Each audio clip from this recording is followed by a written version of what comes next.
positive publicity by forming relationships with its publics. So we want to know how Iberville can form relationships with its publics. We looked at different types of posts to see which ones would be most successful, and we also looked at this study by Vanderhei, and he basically just talks about how it's important pictures make a lasting impression on people. So with these two researchers' theories combined, we came to the conclusion that increasing the number of picture posts will also increase engagement on Iberville's Facebook page. So content analysis is the method that we use to analyze and observe Iberville Parish's use on social media, specifically Facebook. A content analysis can be better defined as any systematic procedure devised to examine the content of recorded information.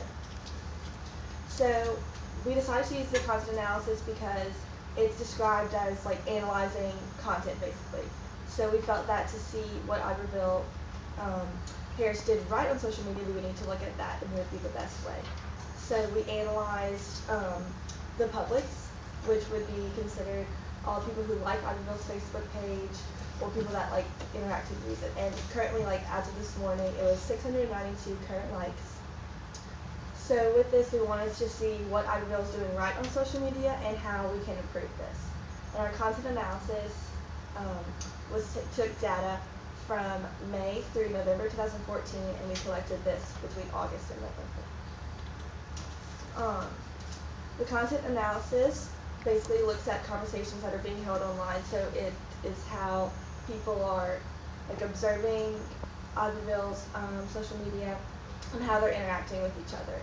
So how does this apply to our research question? Well, we feel that it directly applies because our research question is what types of posts are the most successful in engagement and involvement. And we wanted to measure the different types of posts to see that. So to better understand, we separated it in between independent and dependent variables. The independent variable can be described as a variable that is systematically varied by the researcher. So this will not change, and this would have been our types of posts like image posts, text posts, videos, links, hashtags. And then our dependent variable is a variable that is observed and is presumed to depend on the independent variable. So that is something that changed with each different type of post. That's the likes, comments, and shares. And this affects our research directly because we're able to see which types of posts gain the most engagement interaction between the audience. And we found it to be picture posts with text.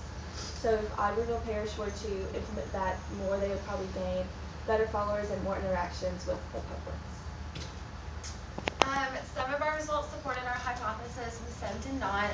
There was a large significance between posts with pictures and the number of likes, but there was no real significance between comments and posts and shares with posts.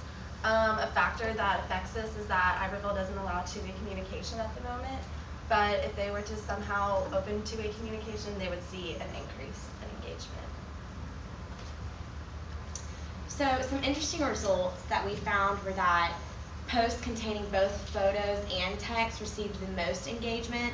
So we found that to be pretty interesting. So combining the two received the most comments, likes, and shares. Some limitations with the content analysis is that it can sometimes lead to bias, which is therefore tampers with the data. So Wimmer and Dominic suggests that you have a second researcher come and do the same study, and so that you can compare your results to make sure that you have no bias involved. And Katie Payne says that simply counting the volume of conversations and comments is not an adequate metric. So you have to be really careful when you conduct a content analysis. And so some ideas for improvement that we have would be to conduct a content analysis on another school district who has had a Facebook page for longer, so a more established social media usage, and just to see how they're doing and compare their results and get ideas from that. So thank you for listening, and does anyone have questions? Okay, thank you.